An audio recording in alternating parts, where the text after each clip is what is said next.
이어서 금주에도 하나님의 뜻이란 무엇인가 그 8번째 말씀을 살펴보도록 하겠습니다.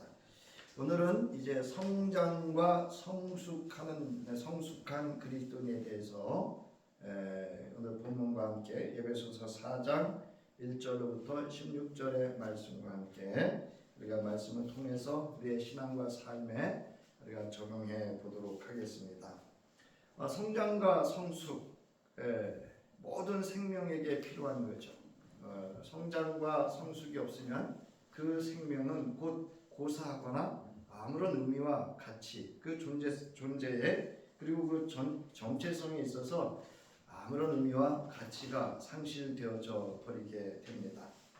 고린도전서 13장 11절에서 바울은 이렇게 말합니다. 내가 어렸을 때에는 어린이의 말을 하고 어린이의 생각을 하고 어린이의 판단을 했습니다. 그러나 어른이 되어서는 어렸을 때의 것들을 버렸습니다. 라고 바울은 고린도전서 13장 11절에서 말합니다. 근데 여러분, 고린도전서 13장은 고린도 교회의 모든 문제를 해결할 수 있는 그 문제를 이렇게 완결하고 정말 그리스도가 원하시는 그런 그리스도의 공동체로서의 신자, 성도와 교회가 되기 위해서 반드시 있어야 될 신앙의 핵심이고 공동체의 생명이라고 할 수 있는 그리스도의 사랑에 대해서 이야기를 하고 있습니다. 자, 그러면서 바울은 고린도 교회가 너희가 마치 어린아이처럼 말을 하고 어린아이처럼 생각하고 판단하면서 너희들이 지금 성장하지 못하고 성숙하지 못하고 있다라는 이야기를 이렇게 하고 있습니다. 자, 이거를 직역을 하면 원어대로 직역을 하면 이렇습니다. 내가 미숙해 있었을 때는 내가 어린아이처럼 말하고 있었다. 내가 어린아이처럼 생각하고 있었다. 내가 어린아이처럼 간주하고 있었다. 여러분, 어린아이는 누구만 생각하죠? 예? 자기만 생각합니다. 자기만 생각하고 자기 말만 하고 자기 판단만 합니다. 또 그렇다고 다 그런 건 아닙니다. 여기서 말하는 아이는 유아기를 말합니다.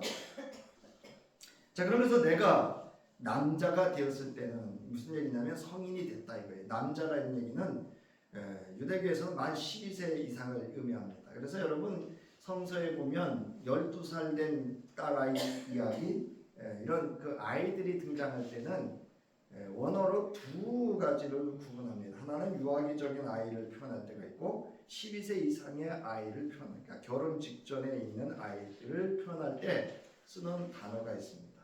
그리고 여기는 유아기적인 단어를 어린아이를 의미하고요. 이제 남자가 되었다라고 하는 것은 바로 우리가 말하는 성인으로서의 가정과 또는 종교와 이 당시에 사회적인 모든 책임을 가질 수 있는 이런 존재를 말합니다. 내가 어린아이의 것들을 이미 패해왔다. 버렸다 이런 뜻이에요. 그러니까 어른이 되어서도 어린아이처럼 말하고 어린아이처럼 생각하고 어린아이처럼 판단한다고 한다면 그는 어른이 아닙니다. 제가 가끔 말씀드리잖아요. 노인 되지 말고 뭐 되라고요? 어른 되시라고요. 그러니까 노인들은요 여전히 자기중심적으로 말하고 자기중심적으로 생각하고 자기중심적으로 판단하고 행동합니다. 그러나 어른은 그러하지 않습니다. 자, 바울은 고린도전서 13장 11절에서 어린아이와 장성한 사람을 대조하면서 자신이 예수 그리스도와 그 말씀 안에서 자라지 못하였을 때에 그 미숙함 속에 있을 때에 그곳에서 이제는 예수 그리스도 안에서의 참 사랑이 무엇인지를 깨닫고 이 미숙한 것들을 버렸다라고 합니다. 주 안에서 주의 사랑으로 완전해져 가게 될 것을 말하고 있습니다. 그래서 앞서 말씀드렸듯이 이제 고린도 교회의 모든 문제는 뭐 없음에서 시작이 됐냐면 사랑 없음입니다.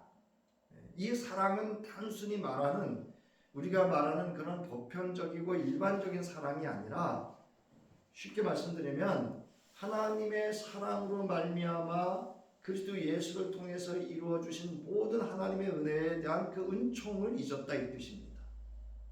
그러니까 우리 신앙이라고 하는 것은 예수 그리스도를 통해서 우리에게 주신 하나님의 모든 사랑과 은혜와 모든 은총을 감사하고 기뻐할 수 있고 그것을 누릴 수 있어야 합니다.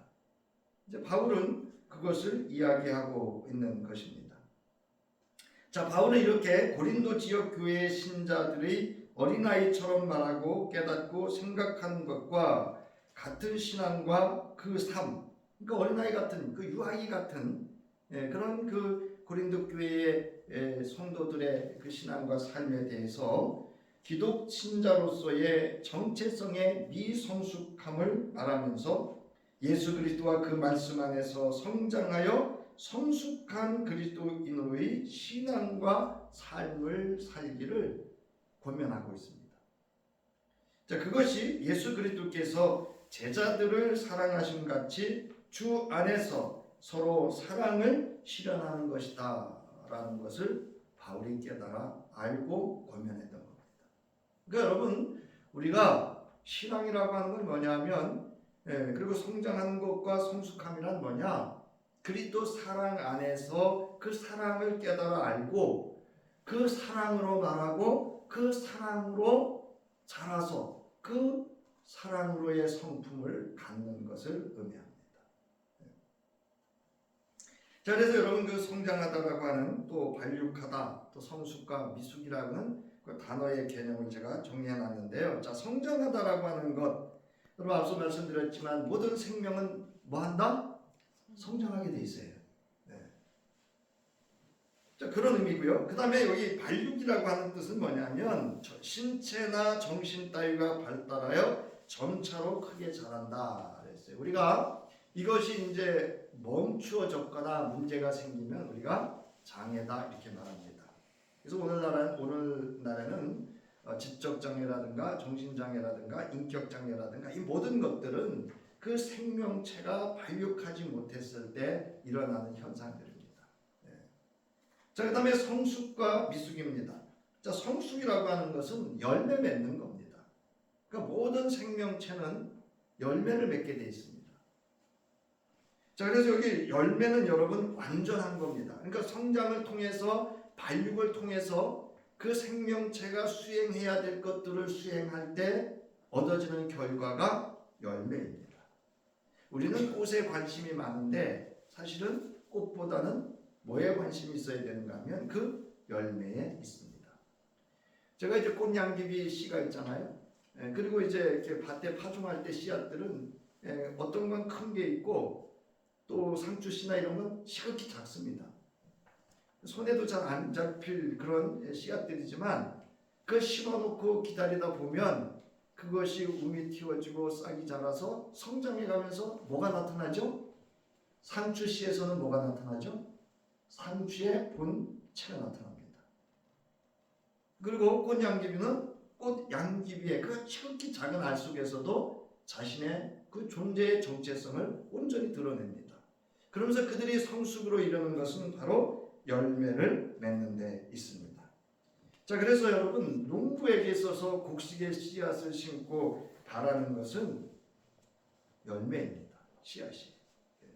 그 열매가 없으면 여러분 아무리 우리가 상추를 먹는다고 할지라도 그 상추를 먹기 위해서 그 다음에 상추를 먹으려면 뭐가 필요하죠? 열매가 있어야 됩니다. 자, 그래서 여기 이제 보면 교회 내에서 성숙이라 함은 각 성도가 그리스도의 장성한 분량이 충만한 데까지 이르는 것을 말한다. 이게 무슨 뜻이냐면 바울이 여기 이렇게 말하잖아요. 그가 어떤 사람은 사도로, 어떤 사람은 선지자로, 어떤 사람은 복음 전하는 자로 이렇게 돼 있어요. 그러니까 사도는 사도로서의 정체성의 분량에 충만한 데 이르러야 됩니다. 더 쉽게 말씀드리면 목사는 목사의 그 분량에 충만함에 이르러야 되고요. 장로는 장로로서, 권사는 권사로서, 집사는 집사로서의 그 장성한 분량의 그 역할을 할 수 있는 분량의 성숙함에 이르러야 한다는 겁니다. 자, 그러면 미숙하다라고 하는 건 뭐냐면 말 그대로 여기 나오죠. 부서지기 쉽다. 심리적인 측면에서 허약하고 쉽게 상처받을 수밖에 없고 능력이나 경험 면에서 아주 미약한 상태임을 강조하는 표현이다. 예수를 10년, 20년, 30년 믿었는데요. 그래서 뭐 집사 되고 권사 되고 장로 됐는데도 그저 교회에서 이렇게 해줘야 돼. 이게 미숙한 거예요. 그 말 한마디에 그냥 삐쭉빼쭉 그냥 보따리 싹다 풀렸다 드랑날라.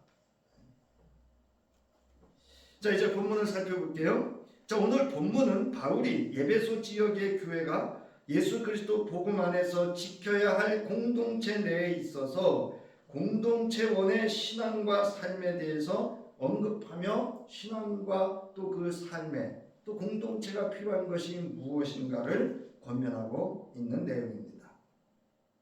자, 그러면서 이거 옥중서신이라고 하는데요. 1절에 보면 주님 안에서 갇힌 몸이 된 내가 여러분에게 권합니다. 여러분은 부르심을 받았으니 그 부르심에 합당하게 살아가십시오. 즉 교회 공동체원으로 그리고 그리스도인으로 합당하게 행하라는 것입니다. 그러므로 이제는 옛사람 옛 습관을 버리고 주 안에서 새 사람으로 새 습관을 갖고 그리스도의 장성한 분량에 충만하게 이르는 성령의 하나 되게 하심으로 하나 되는 성숙한 그리스도인과 공동체가 될 것을 권면하고 있습니다. 그러니까 교회는 하나 되는 데죠. 분열하는 데 아니에요. 그러니까 무슨 회의를 해도요 하나가 되도록 해야 되는 거예요. 그게 성령의 역사지. 둘로 나누게 하는 건 사탄의 역사입니다. 자, 이제 바울은 먼저 믿음이 성장해야 된다 이렇게 합니다. 그래서 여러분 아시다시피 아이를 낳으면 여러분 아이가 어떻게 돼요? 성장해야 되죠. 그 분량의 만큼 성장해야 돼요. 앞서 말씀드렸듯이 곡식의 씨를 농부에 바라는 거죠. 그게 성장하고 성숙해지는 겁니다. 자, 그래서 여러분 먼저 따라하시기 바랍니다. 성장하라. 성장해야 돼. 성장. 그럼 성장하지 않는 사람들의 특징이 뭐냐? 첫 번째로 하나님과 지도자를 탓하고 불평이 많아. 이런 사람들 특징은요, 하나님에 대해서 지도자에 대해서 불평과 원망과 탓이 많아. 여러분 이런 사람들은 왜 그런지 아세요? 자기가 안 해서 그래. 자기가 하는 사람은 저기요 일이 보이기 때문에 원망하고 불평하고 탓하지 않습니다. 아는 사람은요 그 일이 힘든 줄 알기 때문에 인정하고 수고했다고 합니다. 잔디밭에 풀을 뽑아본 사람은요 제가 지나가다가도요 잔디밭 관리하는 분을 보면 제가 인사를 해요. 아우 수고하신다고.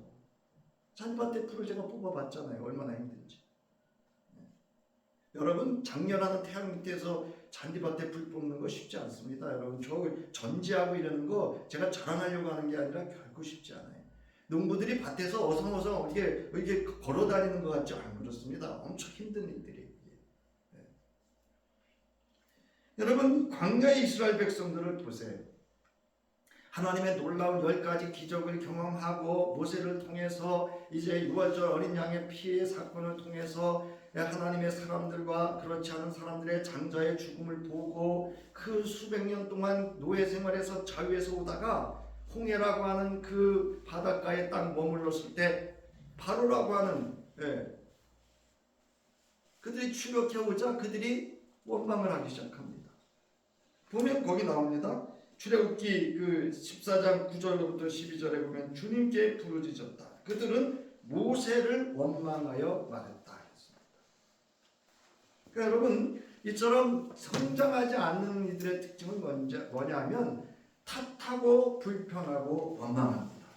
그러니까 내 일상의 삶 속에서도 여러분 누군가를 탓하고 불평하고 원망하고 있다고 한다면 그것이 많다고 한다면 나는 아직 뭐하지 않은 거예요? 성장하지 않은 겁니다. 그다음에 두 번째로 여러분 교만합니다. 교만해져요. 우리가 이제 그런 표현 있죠. 선무당이 뭐 한다고요? 사람 잡아. 그래서 여러분 보세요. 이스라엘 백성이 왕을 요구하자 사무엘은 사울을 왕으로 세웁니다. 사울이 아주 겸손했어요. 이렇게 겸손했던 사울이요, 하나님의 말씀 사무엘을 통해서 전리품을 취하지 말아라 하는 그런 모든 하나님의 말씀을 이 사울왕이 어기기 시작합니다. 자, 그리고 이제 전쟁터에 나와서 그 전쟁을 이기게 했던 다윗을 시기하고 그를 질투하고 심지어는 살인을 하려고 하는 일들도 해갑니다. 거기에 머무르지 않았습니다. 사울은 이제 전쟁에서 패하고 이런 일들이 주변에서 시기와 질투와 질병으로 인해서 아마도 사울이 왕이 그 다윗이 그 연주할 때에 그 병이 났다래잖아요. 정신병 같아요. 오늘날로 말하면 우울증이거나 무슨 이런 병에 걸렸던 것 같아요. 그러면서 이 사울 왕이 어디까지 교만해지는가 하면요, 신접한 여인을 찾아서 점을 칩니다. 그러니까 사람 앞에서만 교만해진 게 아니고 하나님 앞에서마저 교만해집니다. 이게 성장하지 않았던, 그렇게 겸손했던 사울 왕의 모습이었습니다. 이는 오늘날도 기독 공동체에서 볼 수 있는 모습입니다. 이렇게 성장하지 않은 자는 다른 이웃을 탓하고 불평하며 교만하고 외식하는 자가 됩니다. 여러분, 외식하는 자의 특징이 뭐죠? 남을 헤아리고 비판하고 정죄하는 일을 합니다. 여러분, 남을 헤아리고 비판하고 정죄하는, 심판하고 정죄하는 일은요, 성서에서 뭐라면 하나님 외에는 할 수 없다 이렇게 말씀하고 있어요. 그 순간은 자기가 하나님이 됐기 때문에 다른 사람을 헤아리고 비판하고 판단하고 정죄하는 겁니다. 그래서 예수님은 이렇게 말씀하십니다. 이 그 외식하는 자의 오만함에 대해서 이렇게 이야기합니다. 마태복음 7장 3절부터 5절 우리 함께 읽겠습니다. 시작. 어찌하여 형제의 눈 속에 있는 티는 보고 내 눈 속에 있는 들보는 깨닫지 못하느냐. 보라, 내 눈 속에 들보가 있는데 어찌하여 형제에게 말하기를 나로 내 눈 속에 있는 티를 빼게 하라 하겠느냐. 외식하는 자여, 먼저 내 눈 속에서 들보를 빼어라. 그 후에야 밝히 보고 형제의 눈 속에서 티를 빼라. 여러분, 이스라엘 백성들이요, 불평과 원망과 하나님과 지도자 모세와 아론을 탓하면서 어디까지 이르는가 하면은요, 출애굽기 32장에 가서 보면은요, 금송아지 만들어서 자기의 신을 만듭니다. 우상은요, 자기가 신이 되는 게 우상이에요. 그런 교만함, 오만함을 보여줬습니다. 오늘 여기 지금 예수님의 가르침도 마찬가지예요. 남편의 눈에 있는 티는 잘 보여. 근데 내 눈에 있는 통나무는 안 보여. 여기 티라는 단어 보세요. 카르포스라고 하는 헬라어인데요. 가시, 작은 알갱이, 지푸라기. 그래서 이거는 전체적이고 대의적인 진리를 크게 손상시키지 않는 실수와 비고의적인 잘못을 의미하는 거예요. 상대방의 실수를 의미하는 거예요. 쉽게 말씀드리면. 그리고 어떤 생사를 가름하고 공동체를 와해시키거나 무너뜨리는 그런 것이 아닙니다. 그런데 들보는 통나무 또는 널빤지라는 의미로서 자신의 크나큰 허물이나 잘못을 상징합니다. 이는 티가 의미하는 것과는 대조적으로 전체적인 진리를 거스릴 만큼의 큰 허물을 의미한다는 거예요. 가끔 우리가 뉴스를 보다 보면 연쇄살인범이라든가 이렇게 범죄자들이 와서 인터뷰할 때 여러분 속이 확 뒤집어질 때 있죠. 그 옛날에 누구죠? 유영철인가? 여자들 행실 똑바로 하라고. 들어보셨어요 그거? 자기가 사람을 살해를 하고 온갖 악행을 다 저질렀는데 누가 잘못했다고요? 여자들이 잘못했죠. 그런 경우가 될 수는 없지만 지금 그렇다 볼 수 있습니다. 그래서 우리가 이게 이 본문을 잘 우리가 새겨서 들어야 됩니다. 이거는 뭐 그 부부관계뿐만이 아니에요. 자, 그러면 성장하는 이의 특성이 있습니다. 성장하는 이의 특성은 뭐냐면 그리스도를 믿는 것과 아는 일에 그 깊이를 더해갑니다. 여기서 잘 생각해 보셔야 돼요. 저도 그렇고 여러분도 그렇고 내가 정말 예수 그리스도를 믿는 일과 아는 일에 그 깊이를 더해가는지를 우리가 살펴봐야 돼요. 아침에 이 말씀을 다시 이렇게 쭉 이제 여러분과 저희가 조금 차이가 있는데요. 이렇게 정리를 하면서 무슨 생각을 들었냐면 우리는 제사보다 제밥에 더 관심이 많은 것 같아요. 여러분 예배하는 거는요. 제밥에 관심 있는 거 아니에요, 여러분. 하나님이 정말 기뻐 받으시고 이 예배 시간을 통해서 나에게 주실 보이는 은혜와 보이지 않는 은혜가 있습니다. 있죠? 네. 그 중에 하나는 보이는 은혜는 이 말씀을 통해서 들려주는 은혜가 보이는 은혜입니다. 그래서 여러분 예수 그리스도를 믿는 것과 아는 일의 깊이를 더해 갈 때 예수와 그 말씀 안에서 성장해 갑니다. 여러분 아는 만큼 믿고요. 믿는 만큼 알게 되고요. 믿고 아는 게 있어야 경험이 되어집니다.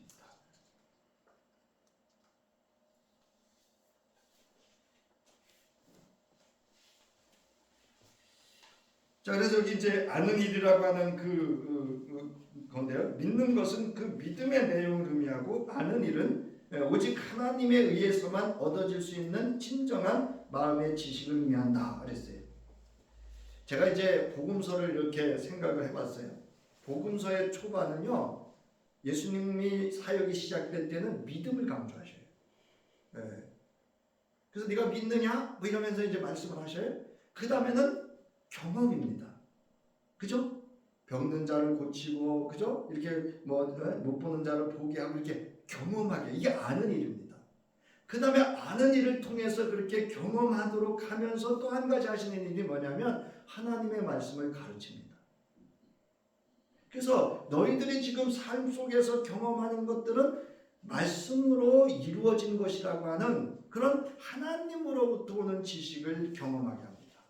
이게 아는 일입니다.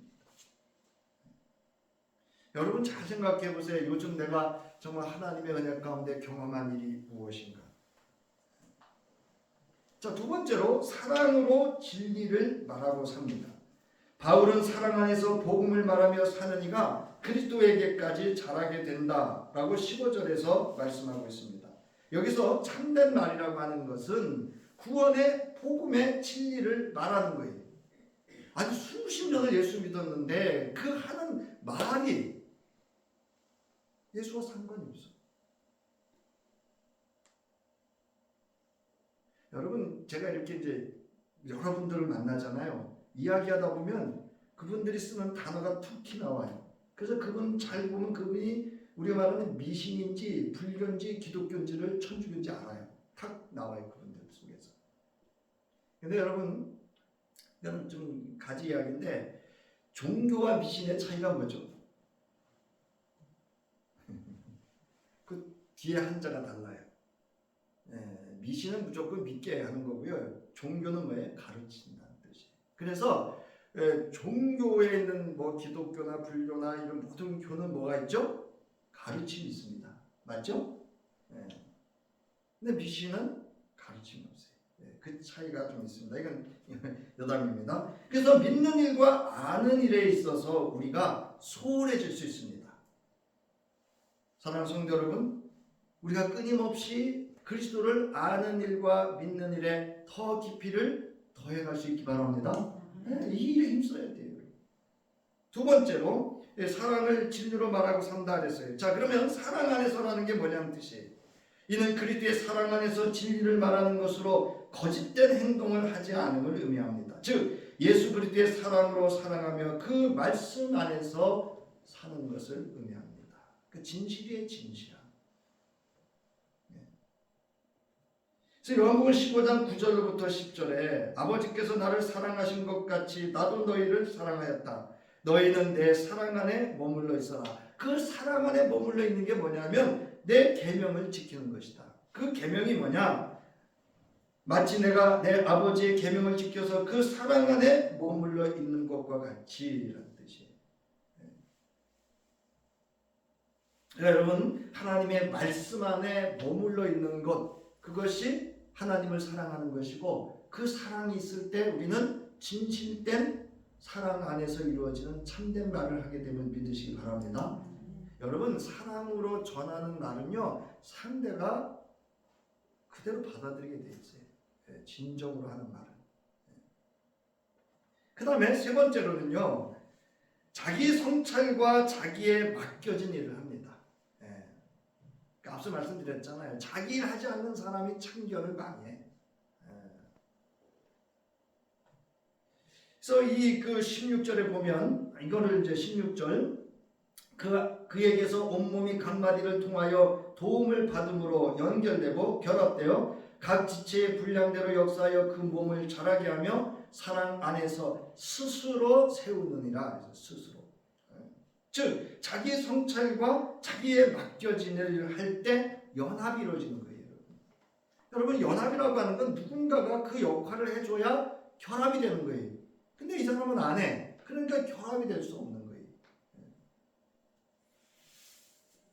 그래서 이 절을 직역을 하면 이렇습니다. 몸의 성장에 대해 각각 한 부분의 분량 가운데서 활동을 따라 사랑 가운데서 그 자신의 세우매로 활동한다. 이런 뜻이에요. 성장하는 사람은 항상 그리스도의 사랑 가운데서 자신을 살피고 세워갑니다. 그리고 자신에게 주어진 일을 그 분량 가운데서 감당합니다. 그러니까 말이 있어요, 없어요? 말 필요 없어요, 여러분. 일은 말로 하는 게 아니거든요. 말만으로 하는 게 아니거든요. 자, 그리고 겸손과 온유, 오래 참음과 이웃에 대하여 자신과 함께 상대를 용납할 수 있게 됩니다. 사람은 자신을 용납하지 않으면 다른 사람을 용납할 수 없습니다. 무슨 얘기냐면 여기서 서로라는 단어가 있거든요. 여러분, 내가 상대를, 나에 대한 것을 나 자신이 나에 대해서 용납하지 않으면 상대를 용납할 수 없습니다. 나에 대해서 내가 이해를 하지 못하면 다른 사람을 이해할 수 없어요. 여러분, 왜 상대방을 이해 못하는지 아세요? 나를 이해하지 못해서. 그러나 자신의 분량을 아는 이는 서로 용납하고 협력할 수 있습니다. 협력이라는 단어는 뭐냐면요, 도움도 요청할 수 있다는 거예요. 내가 부족하면 도움을 요청할 수 있는 거예요. 자, 그리고 겸손과 온유, 오래 참음과 이웃에 대하여 자신과 함께 서로 용납할 수 있는 자기 성찰과 자기에 맡겨진 일을 하는 사람이 성장하는 사람의 특성이에요. 자, 그러므로 성장하는 사람은 자기 성찰과 자기 검증을 항상 주 안에서 그 말씀 안에서 스스로 하며 자신을 세워가는 사람입니다.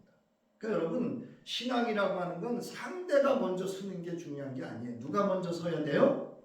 네? 내가 그리스도 안에서, 그 사랑 안에서, 말씀 안에서 내가 온전히 서야 되는 겁니다. 왜 지도자가 어려운지 아세요? 그걸 먼저 해야 되거든요. 자, 마태복음 22장 37절부터 40절에 보면요, 그 이제 어떤 청년이 와서 또 율법사라고도 하는데, 율법사가 와서 어느 계명이 큽니까? 그랬더니 이제 그거 나오죠. 내 마음을 다하고 내 목숨을 다하고 내 뜻을 다하여 주 너의 하나님을 사랑하여라 하였으니 이것이 가장 중요하고 으뜸가는 계명이다. 둘째 계명도 이것과 같은데 뭐예요? 내 마음을 다하고 목숨을 다하고 내 뜻을 다 진실하라는 거예요. 진실. 그래서 내 이웃을 누구같이 사랑하라고요? 예? 내가를 사랑하지 못하면 다른 사람 사랑하지 못해요. 여러분, 왜 상대방한테 화를 내죠? 누가 화가 나 있어요, 여러분? 예? 내가 화가 나 있기 때문에 상대방한테 화를 내는 거예요. 자, 그러면 성숙해야 됩니다. 따라하시기 바랍니다. 성숙하라. 이런 과정들을 통해서 우리는 성장합니다. 자, 그러면 성숙해지는데요. 먼저 성숙이라고 하는 것은 그 성품의 변화가 옵니다. 예수의 마음, 예수의 인격, 즉 예수의 성품을 그 마음에 담게 됩니다. 자, 그래서 성품의 변화인데 모든 겸손과 온유, 여기 2절에 나오죠. 모든 겸손과 온유로 하고 이렇게 돼 있어요. 이거는 예수님의 성품이에요. 마태복음 11장 29절에 보면 예수님이 이렇게 말씀하십니다. 나는 마음이 온유하고 겸손하다 이렇게 말씀하셔요. 그러니까 온유와 겸손은 예수님의 성품이에요. 예수께서는 겸손하셨습니다. 그리고 온유하셨어요. 그래서 예수님이 이제 그 십자가에 달렸을 때 조롱하잖아요. 네가 그리스도면 메시아면 십자가에서 내려올 수 있잖아. 그때 온유하셨기 때문에 내려오시지 않은 거예요. 온유하지 않은 저 같으면 아마 뛰어내려서 그냥 가서 이렇게 멱살 잡았을 겁니다. 그런데 예수님은 온유하셨거든요. 여러분 누구에게나 오른손 왼손은 다 있어요. 그죠? 네? 오른손 왼손 있어요. 뭐 특별한 사고나 사건으로 장애를 입지 않는 이상은 누구든지 오른손 왼손이 다 있어요. 그러나 마음에 있어야 될 손이 하나 있는데 그게 무슨 손인가 하면 따라하세요. 겸손. 겸손이 겸손. 이 오른손과 왼손이 온유하지 않으면 뭐예요? 폭력이 되는 거예요. 살인도 하고요. 마음에 겸손이 없으면 우리는 온유할 수 없어요. 자, 그래서 빌립보서 2장 3절부터 5절 오늘 기도할 때도 이 내용이 나왔거든요. 우리 함께 읽겠습니다. 시작. 무슨 일을 하든지 경쟁심이나 허영으로 하지 말고 겸손한 마음으로 하고 자기보다 서로 남을 낮게 여기십시오. 또한 여러분은 자기 일만 돌보지 말고 서로 다른 사람들의 일도 돌보아 주십시오. 여러분 안에 이 마음을 품으십시오. 그리고 곧 그리스도 예수의 마음이기도 합니다. 뭐 지나간 일이지만 그냥 오해하지 말고 들으세요. 이건 그 예를 개색회를 한다. 그러면 우리 여성개원이나 교우분들이 회장님한테 와서 뭐 좀 도와드릴 거 없나? 내가 뭐 할 거 없나? 이게 성숙한 겁니다. 그리고 여기 나오잖아요. 경쟁심이나 허영으로 하지 말고 겸손한 마음으로 자기보다 서로 남을 낮게 여기라. 제가 이제 2달 남은 60이잖아요. 요새 이제 후배들을 대할 때 이런 마음이 자꾸 들어요. 이제는 내가 이렇게 양보해서 후배들을 자꾸 이렇게 훈련시키고 지도자로 세워가는 역할을 내가 해야 되겠다. 이런 생각이 자꾸 들어요. 뭐 내가 이건 이제 저한테 이처럼 그리스도인의 성숙이란 예수 그리스도의 마음, 즉 성품을 자신의 안에 담는 것이 성숙한 거예요. 이제 아셨죠? 예수님의 성품을 누구의 성품으로? 내 성품으로 담아내는 거예요. 그 다음에 삶의 방식이 변합니다. 이제 바울은 하나님의 사랑 가운데서 오래 참음과 서로 용납하라. 이거 뭐예요? 생활의 삶의 방식이에요. 저도 그렇습니다만 오래 못 참아요. 용납하는 게 아직 잘 안 돼요. 그건 제 기질인 거 알아요, 제가. 어려서는 저 누가 못 건드렸다니까요. 건들면요, 제가 이렇게 잘못하지 않았는데 뭐 이렇게 했다 그러면 끝까지 제가 이거 한 거예요. 이제 자라오면서 이제 그런 것들을 이렇게 하고 특히 이제 신앙생활 하면서 이제 이런 성품들을 다스리고 있는 거죠. 자, 그래서 오래 참음과 서로 용납하는 것, 그리스도인의 성숙한 삶의 방식으로의 변화를 의미합니다. 예수께서는 하나님의 사랑 가운데서 오래 참음과 서로 용납하심으로 십자가에서 하나님의 뜻을 이루시고 우리를 구속하셨습니다. 이처럼 그리스도인의 성숙이란 하나님의 사랑 가운데서 오래 참음과 서로 용납함으로 자기의 십자가를 지고 하나님의 뜻을 이루고 오직 사랑 안에서 그리스도의 복음을 실현하고 전하는 데 있습니다. 내가 예수를 잘 믿고 아는 일에 그 깊이를 더해가는 성숙한 삶은 나를 드러내어 세우고 자랑하는 것에 힘쓰는 것이 아니라 모든 것에 오래 참음과 서로 용납하며 성도를 온전하게 하여 봉사의 일을 하게 하며 한 소망 안에서 부르심에 합당하게 행하며 그리스도의 몸을 세워가는데 성령 안에서 하나가 되는 데 있습니다. 여러분, 한국교회가 성장하지 못한 이유가 바로 성숙한 그리스도인들이 되지 않았기 때문에 그렇습니다. 즉 종교를 안 했어요. 종교 가르치진 않았다. 그냥 이쪽에 셌어. 하면 복 받았다, 뭐 자녀가 잘 됐다, 뭐가.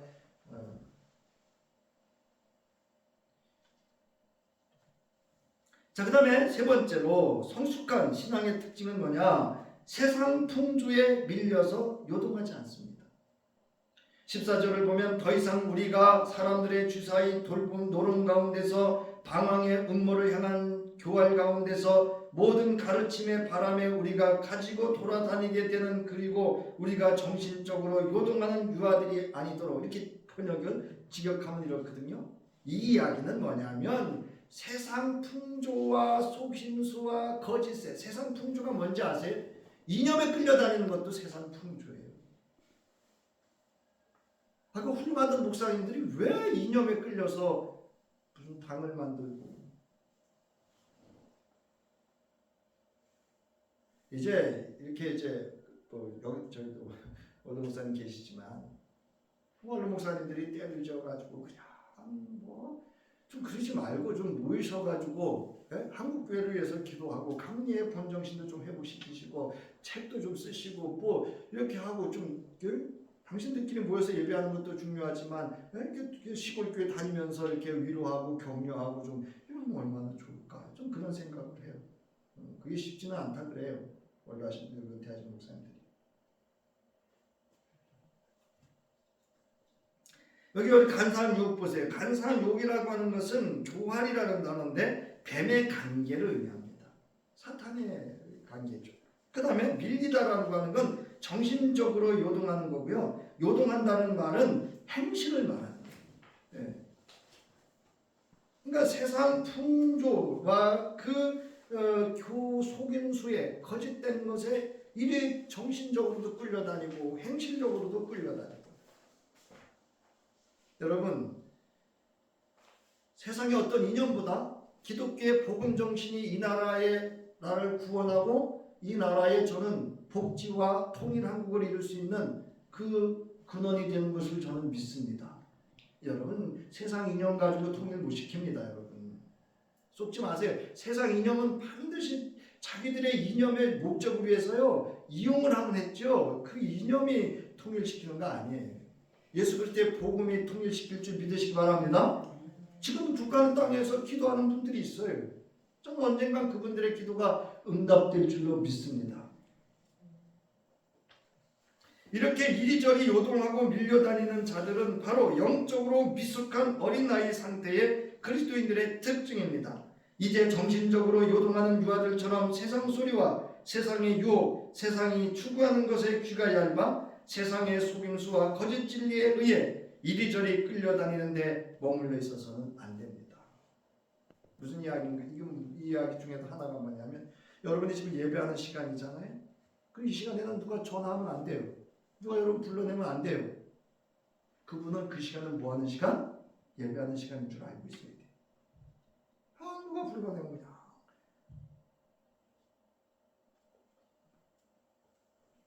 성숙한 그리스도인은 오직 예수와 그 말씀 안에서 예수의 성품과 삶의 방식으로 예수만 바라보고 따르는 신앙과 삶을 사는 게. 신앙은 뭐냐? 따라하시기 바랍니다. 예수의 성품을 내 성품으로. 이게 신앙이에요, 여러분. 기독 신앙의 본질은요, 예수의 성품을 내 성품으로 담는 게 기독 신앙의 본질이에요. 그러면 예수가 말씀하셔요. 너희가 내 안에 있고 내 말 안에 너희가 있으면 내 이름으로 구하면 무엇이든지 다 뭐 하신다? 이루어진다. 이렇게 얘기하죠. 나가는 말입니다. 수년을 예수 믿어왔던, 오늘 예수를 믿게 되었던 그 신앙은 예수 그리스도 안에서 성장해야 합니다.